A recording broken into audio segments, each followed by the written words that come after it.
കങ്കുവാ കങ്കുവാ കങ്കുവാ എന്തുവാ.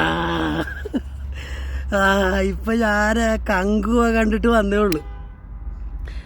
എൻ്റെ ദൈവം, മുടിനാരഴ വ്യത്യാസത്തിൽ രക്ഷപ്പെട്ടെന്ന് പറഞ്ഞാൽ മതി കങ്കുവൻ്റെ കാര്യം.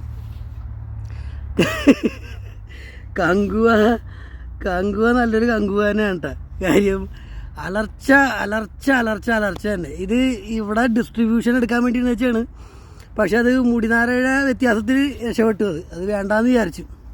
കാര്യം അതിന് വേറെ കുറേ ടെക്നിക്കൽ ഡിഫിക്കൽട്ടിയൊക്കെ ഉണ്ടായിരുന്നു. അത് നമ്മുടെ കുറച്ച് ഫ്രണ്ട്സ് പാർട്ട്നേഴ്സൊക്കെ ഉണ്ടായിരുന്നു. അവരോടൊക്കെ വേണ്ടെന്ന് പറഞ്ഞത്. പക്ഷെ അവരത് ചെയ്തു. മാൾട്ടയിലും വേറെ സ്ഥലത്തൊക്കെയാണ്. അപ്പോൾ അവരത് ചെയ്തു വെച്ചു. അപ്പോൾ ഇപ്പോൾ എന്തായാലും അവർക്കൊരു വലിയ നഷ്ടമൊക്കെയാണ് കങ്കുവ കാരണം. കങ്കുവ എന്തുവാ, നമ്മുടെ കഞ്ഞി പാറ്റിടണം, നമ്മുടെ സുഹൃത്തുക്കളുടെ കഞ്ഞിയിൽ പാറ്റിടല കങ്കുവ താൻ. അപ്പോൾ അങ്ങനെ ചില കാര്യങ്ങളൊക്കെ ഉണ്ടായി കങ്കുവേനെ കൊണ്ട്. ദൈവാദിനം കൊണ്ടത് എടുത്തില്ല. പക്ഷെ അത് എനിക്ക് പറയാനുള്ളത് ഈ സിരുത്തൈ ശിവയുടെ കാര്യമാണ്. സിരുത്തൈ ശിവ എന്താണ് കാണിച്ചു വെച്ചേക്കുന്നത്? ഇത്രയും നല്ല പ്രൊഡ്യൂസർ ഒക്കെ കിട്ടിയിട്ട് എത്ര കാശാണ് അയാൾ മുടക്കിയേക്കുന്നത് അതിനു വേണ്ടി, ആ പടത്തിന് വേണ്ടി. അതിൽ വന്ന് എൻ്റെ പേര് വിട്ട് കെടുത്തിട്ടാങ്ക ഫ്രാൻസിസ് തിയഡോർ. സ്റ്റൈലൊക്കെ കൊള്ളാം, സ്റ്റൈലൊക്കെ നല്ല അടിപൊളിയായിട്ടുണ്ട്, എല്ലാം നല്ല കലക്കനായിട്ടുണ്ട് സ്റ്റൈലൊക്കെ. അതെന്തോ മോഡലിങ്ങിന് വേണ്ടി പടം എടുത്ത പോലെ ഉണ്ട്. അങ്ങനെയൊക്കെ ആണെങ്കിൽ നമുക്ക് വല്ല റീൽസ് എന്തെങ്കിലുമൊക്കെ എടുത്താൽ പോരായിരുന്ന. കങ്കുവേ ഇങ്ങനെയുള്ള വല്ല വേണ്ടാത്ത പരിപാടിക്കൊക്കെ കങ്കുവ നിൽക്കേണ്ട ആവശ്യമുണ്ടായിരുന്നു. വെറുതെ സൂര്യനെ കൊണ്ട് നശിപ്പിച്ച്. സൂര്യൊക്കെ നമുക്ക് വലിയ ഇഷ്ടമുള്ള ആളാണ്, നല്ല വെർസറ്റൈൽ റോൾസൊക്കെ ചെയ്യുന്ന ആളാണ്. അങ്ങനെയുള്ള മനുഷ്യനൊക്കെ കൊണ്ടുവന്ന് ഇങ്ങനെയുള്ള ചവറ പടത്തിൽ അത് വെറുതെ ആ ലുക്ക് വേണ്ടി മാത്രം, ആ ഒരു എസ്തറ്റിക്സും കാര്യങ്ങളും മാത്രം കുറച്ച് നന്നായിട്ടുണ്ട്. പിന്നെ ഈ അലർച്ചയോട് അലർച്ച തന്നെ പണ്ടാരടങ്ങാനായിട്ട്. ഈ അടുത്ത കാലത്തൊന്നും വന്നിട്ടില്ല സൂര്യയുടെ ഇങ്ങനത്തെ ഒരു മെനകെട്ട പടം. അങ്ങനത്തെ ഒരു മെനകെട്ട പടം സൂര്യയുടെ. അപ്പോൾ ഇതാണ് കങ്കുവയുടെ റിവ്യൂ. ഇപ്പോൾ ഞാൻ പ്രത്യേകിച്ച് പറയണമെന്ന് തന്നെ ഇല്ല, എല്ലാവരും പറയുന്നുണ്ട്. ഇപ്പോൾ പബ്ലിക് റിവ്യൂ, തിയേറ്റർ റിവ്യൂ ഒക്കെ എല്ലാവരും പറയുന്നുണ്ട് കങ്കുവയുടെ. എല്ലാവർക്കും നല്ല സൂര്യ ഫാൻസിനെ പോലും തൃപ്തിപ്പെടുത്താത്തൊരു പടമാണ് കങ്കുവ. സൂര്യ ഫാൻസൊക്കെ ഇരുന്ന് കരയുവാണ്, ഞെരിവിരിയുണ്ട്. അപ്പം ഞാനായിട്ട് പ്രത്യേകിച്ചൊന്നും പറയണമെന്നില്ല. ഞാൻ പൊതുവേ സിനിമകളെക്കുറിച്ച് അങ്ങനെയൊന്നും പറയാറില്ല. കാര്യം നമ്മുടെ കച്ചവടവും ഇത് തന്നെയാണ്, നമ്മുടെ ഇതാണ്. അതുകൊണ്ട് നമുക്ക് താല്പര്യമുള്ളതാണ്, നമ്മൾ ഇതിനകത്ത് വർക്ക് ചെയ്യുന്ന വ്യക്തിയാണ്. അപ്പോൾ അതുകൊണ്ട് നമ്മൾ എന്തിനെക്കുറിച്ചും നല്ലൊരു അഭിപ്രായം മാത്രമേ പൊതുവേ നമ്മൾ പറയാൻ ആഗ്രഹിക്കാറുള്ളൂ. പക്ഷേ ഇത് അടുത്ത കാലങ്ങളിൽ കണ്ടേക്കണതിൽ ഏറ്റവും ഒരു മെനകെട്ട പടം. മെനകെട്ടത് എന്താണെന്ന് വെച്ച് കഴിഞ്ഞാൽ ഇത്ര കാശ് കൊണ്ട് നശിപ്പിച്ചെന്നുള്ളതാണ്,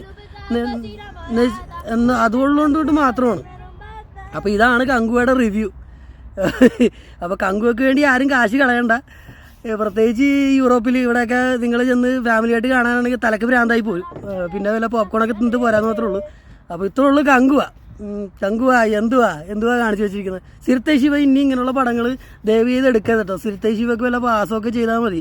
പാസമൊക്കെ തന്നെ സിരുത്തൈ ശിവയ്ക്ക് നടക്കുള്ളൂ, ഇങ്ങനെയുള്ള മാസമൊക്കെ ഇട്ട്. പക്ഷേ കഥയുടെ പ്ലോട്ടൊക്കെ നല്ലതാണ്. അത് വളരെ നല്ല രീതിക്കൊക്കെ ചെയ്യാൻ പറ്റിയ കഥയാണ്. കഥ നേരത്തെ നമുക്കൊരു ഊഹം ഉണ്ടായിരുന്നു. പക്ഷേ അത് കൊണ്ട് കെടുത്തി കളഞ്ഞ്. അതങ്ങനെയല്ല മേക്ക് ചെയ്ത് വെക്കേണ്ടത്. അങ്ങനെ അങ്ങനെ കൊണ്ട് കാശ് കളയാൻ നിൽക്കണം. അറിയാൻ പാടില്ലെങ്കിൽ എന്ത് കാശ് കൊണ്ടൊക്കെ കളയാൻ നിൽക്കണം. അത് ഇത്ര പ്രൊമോഷൻ ഒക്കെ ചെയ്തൊരു പടം ഈ അടുത്ത കാലത്ത് സൂര്യയുടെ ഒന്നും വന്നിട്ടില്ല.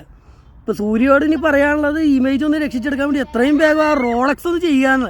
റോളക്സ് ചെയ്താൽ ചിലപ്പോൾ എന്തെങ്കിലുമൊക്കെ രക്ഷപ്പെട്ട് കിട്ടും സൂര്യയുടെ കാര്യം. അല്ലെങ്കിൽ സൂര്യ ഇപ്പം ഇങ്ങനെ നിന്ന് പതുങ്ങി സിംഹം പറകിലായിട്ട് പോയ മാതിരിയായി പോയി. ഇപ്പോൾ കങ്കുവ വന്നിട്ട് നാറിപ്പോയി, ഇനി ബാക്കിയുള്ളതും കൂടി നാറും. അപ്പോൾ അതുകൊണ്ട് ദയവായി സൂര്യ സാർ മണ്ണിച്ചു വിടുങ്ക. കങ്കുവ ரொம்ப மோசமான படம் சார், அது பார்க்க முடியல சார், ஒன்றுமே இல்லை.